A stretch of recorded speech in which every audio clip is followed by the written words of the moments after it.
Imagine you woke up tomorrow morning and the road you take to work each day suddenly had a toll booth on it. The toll is $800 a month. You'd immediately find a detour. You'd take the long way. You'd start leaving for work 20 minutes early before the sun came up if that's what it took. Nobody in their right mind pays $800 a month just to drive to work. And yet millions of people do exactly that every single day. Except they don't call it a toll. They call it a car payment.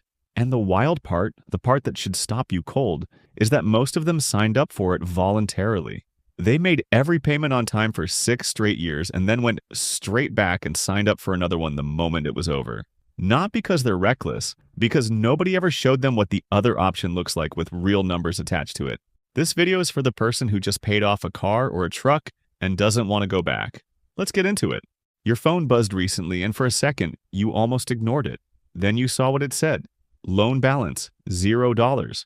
You put the phone down, you picked it up again, you read it one more time just to make sure. 6 years of payments. The same number leaving your account on the same day every month for years, and now it's just gone. The silence where that payment used to live is the strangest financial feeling you'll ever have. Better than a raise, quieter than a bonus, and somehow more disorienting than both. You expected to feel richer. You don't quite yet, because the money didn't appear anywhere new. It just stopped disappearing, and those are two completely different things. Because here's the part nobody prepared you for. That $500 a month is still going to leave your account. Not to a lender, not to a bank, just quietly, invisibly, back into life. Groceries that got a little better. Dinners out that happened a little more. Bottled drinks in the fridge instead of cans. A subscription you added or a weekend trip that felt affordable for the first time in 5 years. None of those decisions felt wrong. None of them were wrong individually, but within 6 months, most people can't tell you where the payment went. They just know it's gone. You know how, when you get a raise, within 3 months, you can't remember what you did differently? Your lifestyle just quietly expanded to fill the new space and then sealed itself shut like nothing changed. The freed-up car payment disappears the exact same way. Not all at once. Just one small upgrade at a time until the account looks exactly like it did when the payment was still running. The number changed. The result didn't. And that's the most expensive thing that can happen to you right now. Not because of what you spent, because of what that money could have become if it had gone somewhere with a purpose instead of somewhere comfortable. This video is about that number, and it's going to be bigger than you think. Let's start with the straightforward version, because even this gets ignored more than it should. $500 a month redirected into a basic index fund from the day that loan hits zero, not managed by anyone, not picked by anyone, just automated and left alone, becomes $61,000 in 10 years at 7% annual return. 20 years later, it becomes $152,000. 30 years, it becomes $380,000. That's not a retirement plan on its own, but it's what one car payment becomes when it stops going to a lender and starts going somewhere that keeps it and grows it. Most people never see that number because the payment disappears back into lifestyle or a new loan before the math has time to land. Most people are back on a payment within 8 months of paying one off. 8 months, not years. 8 months of freedom, and then the clock resets and the 6-year count starts again from zero. You just saw the number. Most people never do. Now here's where this video goes somewhere different from every other finance channel you've ever watched. Because the index fund answer is right. It's not wrong, but it's also the answer everyone gives, and most people already know it and still don't do it. So let's talk about what freed up cash flow actually unlocks when you think about it differently, not as an investment contribution, as seed capital, as the thing that starts a conversation most people never get to have because they never have the cash to open it. You've probably driven past a 2-unit property at some point. 2 front doors, 2 driveways, 2 mailboxes. Maybe you assumed it was for people with more experience, more money, more something. Here's what most people never find out because they never have the cash to start the conversation. An FHA loan requires as little as 3.5% down on a 2-unit property. On a $200,000 property, that's $7,000. $500 a month redirected and saved for 14 months gets you there. Not to the property, to the conversation with the lender that most people never have because they never had $7,000 sitting still long enough to use it. A 2-unit property isn't a landlord fantasy. It's a house where you live on one side and a tenant lives on the other. The tenant's rent covers most or all of your mortgage. Your monthly cost of living drops to a number that would have seemed impossible when you were making that car payment every single month.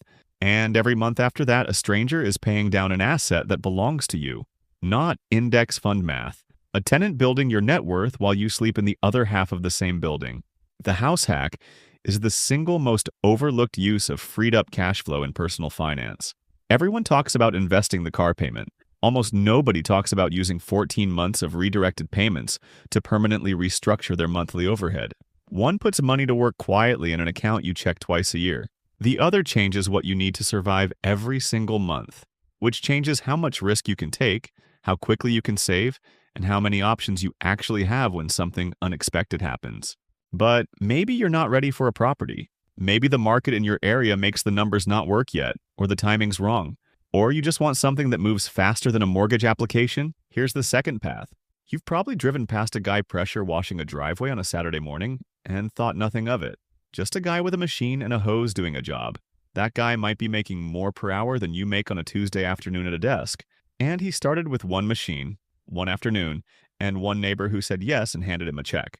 A commercial-grade pressure washing setup, machine, surface cleaner, hoses, basic chemicals, and an LLC registration cost between $4,000 and $6,000 to get started properly. 8 months of redirected car payments gets you there. One Saturday working a single neighborhood, driveways, decks, storefronts, generates between $500 and $1,000 depending on your market and how many doors you knock on. The startup cost pays for itself in the first real month of work. By month 6, you're pulling $2,000 to $3,000 a month on weekends without touching your regular income. By month 12, that income stream is larger than the car payment that funded it ever was. The freed-up payment didn't just replace itself. It became something that earns while you're doing other things. The same math works for mobile detailing, lawn care, and window cleaning. Service businesses with low startup costs, no inventory sitting in a warehouse, and immediate demand in any suburb in America where people have driveways and not enough time. Most finance channels will never tell you this because it doesn't fit the invest and wait framework that the industry built its entire advice structure around. But the paid-off car isn't just a milestone you check off. It's a lever. And the question isn't whether to pull it. The question is what you attach it to before the silence fills back up with something comfortable. This channel exists to show you the mechanics before you need them. If that matters to you, subscribe. Now, here's what the next 36 months actually looks like split across 2 versions of the same decision. Think about where you were 6 years ago when you signed that loan. 6 years ago? That's not nothing. Maybe you were in a completely different apartment. Maybe you didn't have the kids you have now. Maybe you were with someone you're not with anymore, or married someone you hadn't met yet. Maybe you got a promotion, lost a job, moved to a different city, buried someone you loved. 6 years of your actual life happened while that payment left your account every single month without asking permission. And now it's 0. You earned that. The next 6 years are going to happen the same way. Slow, heavy, and real. The only question is what's sitting in your account, or your driveway, or your investment property, or your business bank account at the end of the next 6 years. Version 1. You absorb the payment back into your lifestyle. Not all at once and not on purpose. Gradually, invisibly, the way it always happens. The first month, you keep it. The second month, you spend a little more on food without noticing. The third month, the car starts feeling old compared to what's on the lot. By month 8, you're back in a payment on something newer. By month 36, you're exactly where you were before the loan hit 0, except 3 years older, 3 years further from what the freed-up cash flow could have built, and staring down another 6-year clock that starts right now. Version 2. You treat that $500 as untouchable the day it stops going to the lender. You decide in the first 30 days what it's for. A duplex conversation in 14 months. A pressure washing business in 8 months. An index fund compounding quietly for 30 years. The specific destination matters less than the decision to give it one before the silence fills back up. Because money without a destination doesn't stay. It becomes a lifestyle, and lifestyle doesn't compound. You've got the notification. The payment's gone. The toll booth came down this morning, and for the first time in 6 years, the road is free. The next 90 days will determine whether it stays that way. The car's paid off. The question is what you build with the silence.